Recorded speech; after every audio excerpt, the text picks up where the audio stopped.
Here. Excuse me, Jones? Here. Myers? Here. Spinks? Washington? Here. Williams? Here. All right, now we have item number 2, ordinance supporting approval and suspension of an application by Sadu. I'm try to kill his name. Pat Bill. Thank you. For a renewal of Class 8 designated for zone development pursuant to Cook County Real Estate Assessment Application Ordinance as amended. Mary, you want to start on this? This came to me via the village. As you know, Dr. Donuts has been fairly successful in the municipality. And we were at one time contemplating a move. They do want to stay where they are. They have a Class 8 now. This is a renewal. They are able to stay there with the Class 8. So this is allowable by the county for renewal. There's no changes at all in the original one for the renewal? You are correct. So it reduces from the 25% down to the 10% assessment rate. Yeah. Which is what the Class 8 is. Mary. Trustee. Trustee Burgess. Yes. How many years are we talking? This is a municipal extension, so it's 10 years, it's actually 12 years. The 10th year is when they would come to you again if they wanted to renew. So the 10 years is at the 10%, then it bumps up to 12, then it bumps up to 22, and then 25. Okay, so right now they're at 25, correct? No, right now they're at 10 because they have a Class 8 now. This is a renewal. Okay. So when will they go to the 25? At the end of 12 years. 12 years. And what about sales tax? This is just property tax, correct? You are correct. Okay. There's no sales tax on that. Any other questions? All right. This is on the agenda to be approved tonight. So, all right, move to item number 3. And we have some representatives here from WinPAC. So this is an ordinance supporting and approving of the consenting of the application by WinPAC Portion Packaging Inc. for a Class 8 designated for WinPAC expansion development pursuant Cook and Will County's real property assessment classification ordinance as amended. Mary, you want to start it off? Very exciting project for the village. I'm so happy for you. When Pat came here a few years ago, as you know, we have about a 300,000 square foot facility. Is that right? About 260. South? 260, Yeah, 260. rounded up. Their intention is to build another like facility. And it will connect to their existing building. Their original building has a Class 8. They have asked us for a Class 8 on the extension, on the expansion, because of the need. So, and again, very exciting for the municipality. And TIP 3. Correct. I just have a question. Is this also 12 years? It is, sir. Okay. Any other questions? Now, it won't affect the TIF at all, correct? This is just a property. It won't affect because I know that. Actually, it's going to affect the TIP in a good way. Okay. Any increment. Well, I mean, This yes, is because an they're going to build, so we will get impacted. You are correct. We will get impacted, which is great. The way you're going to get property taxes in the TIP. Yes, absolutely. But I'm just wondering, I'm hoping that are they going to, as far as, and I know that they're here and they're not going to answer any questions right now, but as far as any employment and anything like that, that's something that we kind of hope that, we can get involved in as far as local employment. And so I'm just putting that out there. Actually, I think that Mr. Sauk, the president of WinPAC Portion Yes. Packaging, are here, and they can certainly answer any of your questions. Sure. I've met with Mr. Sauk on a couple of different occasions, and their intent is to increase employment. Yeah, because you guys, it's very hard to get in. I guess you have to make a phone call, write a letter, and I don't know, probably get FBI clearance to get into your building because I tried to come in several times. We've met quite a few times, and again, I haven't shared with the board our discussions because We know that some of the stuff that you're still working with your board. Right. I don't know how much you can share tonight with the board, but if you have any type of update that you could give the board, most of the board would be more than just an update, probably be here for the first time. Yeah. And if you'd like to approach the podium, there's a microphone there. If you would just turn it on by pressing the button. Thank you. I think it's a green light on. No. The green light is on. Okay. Yeah. Well, So maybe just a little bit of background very quickly. We moved into that building in 2012. We've grown the employment base in that facility alone up to about 150 employees over the last almost 4 years. It'll be 4 years come March of 2016. And Mayor Hanks, you've been through the building recently, and certainly you saw our production floor is basically full of equipment. So we're fully occupied. We consider that building fully occupied, fully utilized in terms of the intent of manufacturing and producing, and certainly from an employment perspective, we're very happy to have created 150 new jobs. A lot of them local. We have been recruiting very heavily. I hate to think that getting an application into the organization is a deterrent to employment. Certainly, we've got a process for completing an application. We do have a screening process that we go through for potential employees, and it is very rigorous, I will admit that. We have been actively recruiting a number of different ways, both with walk-in applicants as well as several temporary employment agencies where we brought people in on a temp to permanent basis. So we are exploring all avenues because, given the size of our employee base between Sauk Village and the original facility in South Chicago Heights, which, by the way, is still operating at the same level today as it was in 2012. So we haven't shrunk that operation. We haven't moved any jobs really over to the new facility. That's still operating at the same level. Given that we're approaching probably 400, 450 employees just between the two facilities, we do have kind of a regular turnover rate within our employee base. So we are actively recruiting, and we are very interested in all avenues that we can bring people in. Again, I hate to hear that from some perspective it's maybe more difficult, or the perception is that it's very difficult to get in.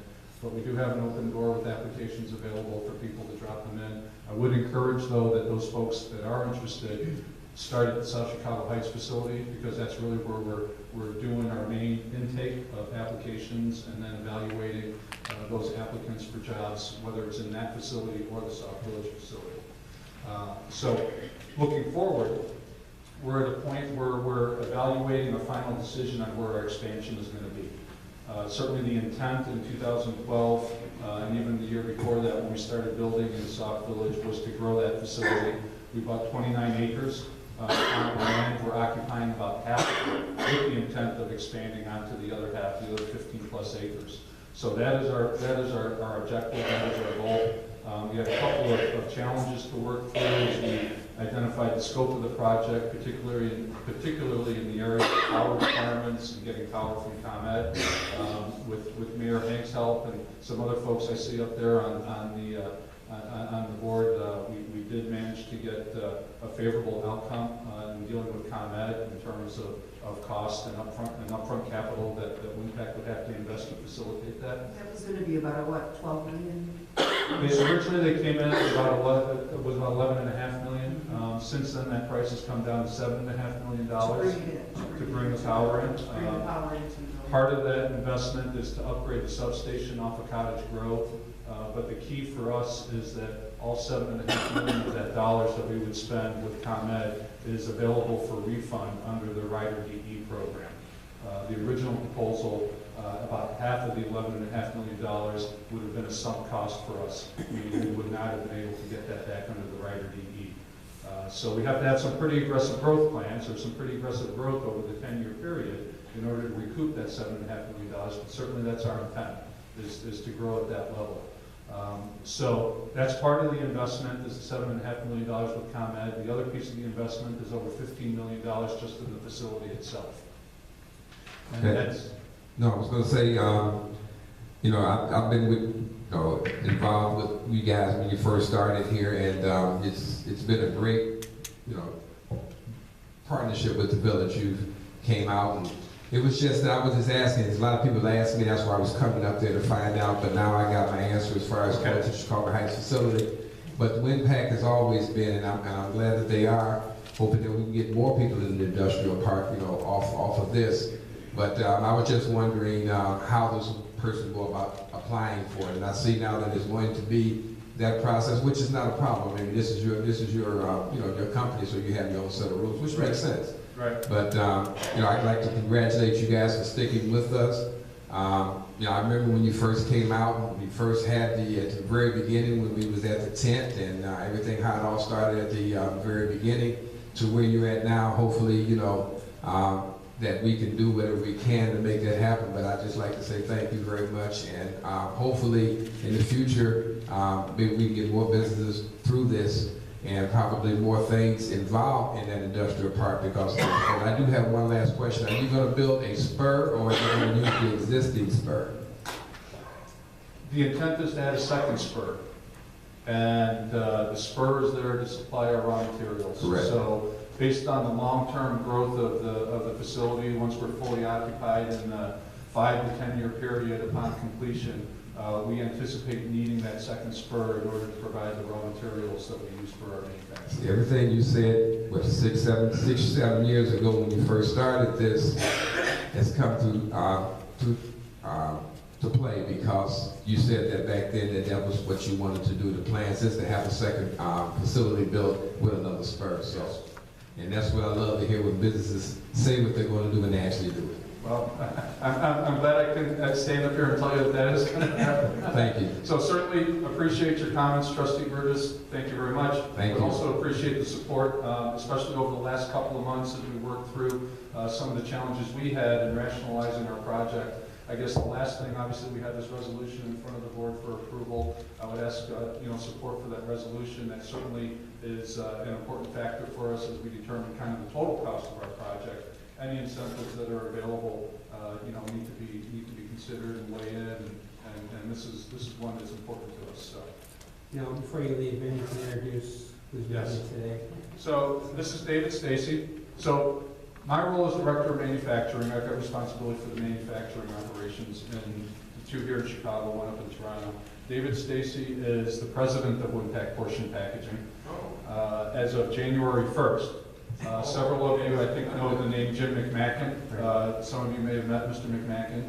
He retired effective January 1st, so David's taking over. Jim was located just outside of Philadelphia, where our business unit corporate offices are, if you will. Mr. Stacy will be working out of the Sauk Village facility. So that's part of the executive office's transition from out east to the Midwest here into the new facility. I have been with WinPAC for 5 years, so certainly have a good history of the company. Glad to be here. Thanks for your support. And like you, I've watched this facility grow, so I know I've got some big shoes to fill. Mayor, I also think it's important to note that we are working on our full incentive package for Yes. WinPAC, and that they are in the process of making the presentation in February, I believe. Yeah, so we have our board meeting in February, our WinPAC Board of Directors meeting in February, at which point, assuming that, you know, it makes sense for us as we look at the total project, scope of the project costs and all these things, we'll be presenting a request for capital to start the investment this year yet. We would be looking to break ground as soon as we got approval, as soon as the weather broke this spring. Hopefully it's spring. I don't know about what days like today. Okay, just so the board knows, we've I think addressed just about every obstacle that faced this project. And, we were able to pull a team together to look at the issues with ComEd. We were able to address the issues, I think, with the engineer. And I think there was something else that we needed, the state. So Right.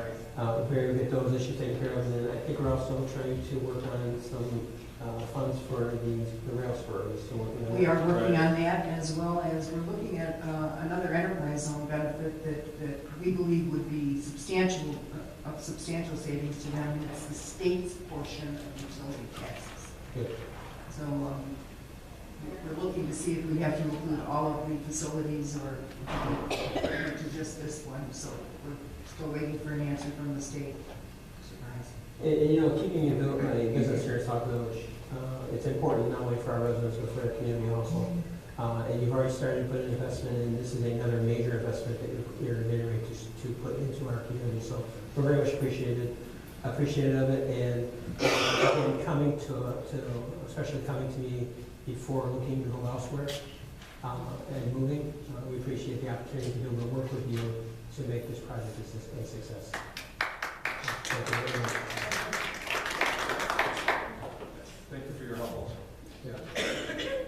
Any other questions? All right, this is on the agenda tonight to come up for a vote. So thank you very much.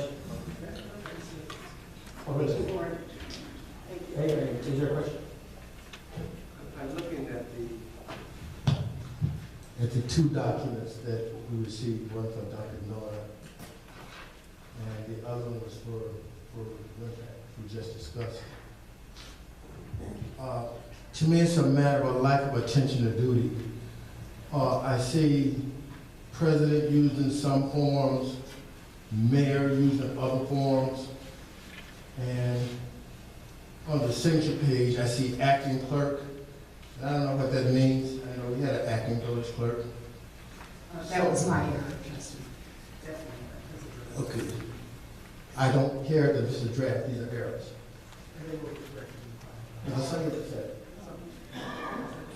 So these type of things should be corrected before it comes for us to review, because we're trying to see this in its final form. And the draft is a preliminary to that. And the errors in the draft, and we have to reconsider and review the final form, make sure those errors are corrected. There's just a lot of unnecessary time that's utilized. So I just want to bring those things forward. All right, thank you very much. Any other questions? All right, move to item number 4, public comment. All questions, comments must be directed to the mayor. Each speaker will be given 3 minutes to comment on topics of agenda items for the audience. Seeing none, ask for a motion to adjourn. We have a motion and a second. All in favor, say aye. Aye. All right. Meeting adjourned. We'll start again at 7 o'clock. Thank you.